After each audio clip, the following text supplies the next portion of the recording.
Joining me now from Washington, D.C., reporter for the Daily Caller, Shelby Talcott. Shelby, thanks for being here. Thanks, Steph.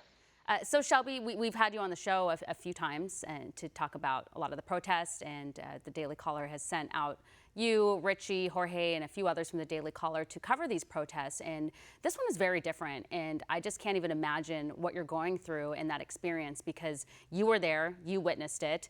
Where you were like a couple seconds away from Richie. Yeah, I just hung up the phone with Richie. We were trying to meet up, actually, and we ended up not being that far apart. I was across the street from where this incident happened. So I was jogging towards, after he hung up, I was jogging towards this scene, and I didn't know what was going on because I was a little bit further away. This was before any of the gunshots started ringing out. So I'm jogging towards the scene, and I could tell that there's some sort of a commotion because I can see, a group of people, and it seemed very tense. And then there's one gunshot, and it's enough time for me to stop and start recording. And then there's maybe 3 or 4 more gunshots, and I see everybody screaming, running sort of around me away from the gas station. And I start running towards the gas station where the gunfire had just gone off, because I was, my first concern was that Richie was there and he was going to be one of the people shot. So I sprinted over there, not that I would have really known what to do in that situation had he been shot. And when I arrived, Richie was, I saw a man on the ground with a wound in his head, and Richie had taken off his shirt and was trying to help this man, and then Richie and 3 other men picked him up and started sprinting him across the street, where there was a hospital right across the street. So I thought, that's good news. There's a hospital so close. He's going to be fine.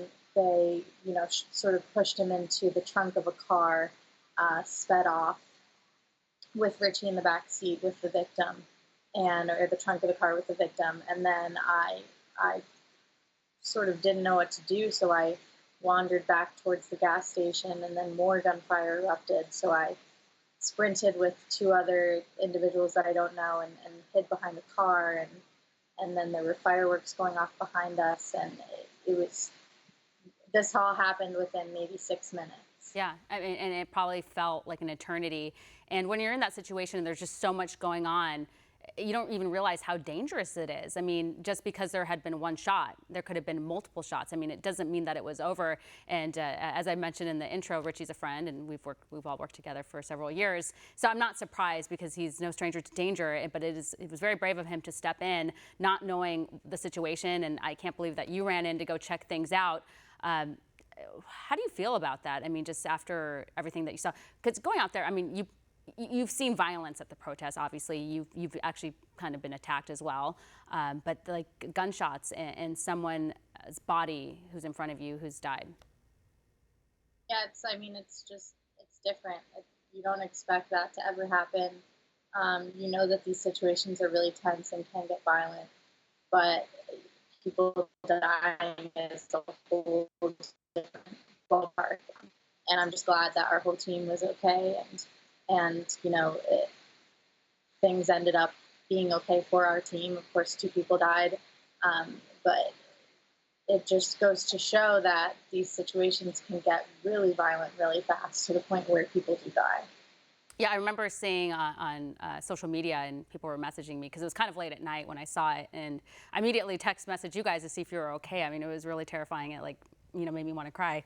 Now, you guys interviewed the alleged shooter, and this was before the fatal incident, and we have the video roll tape.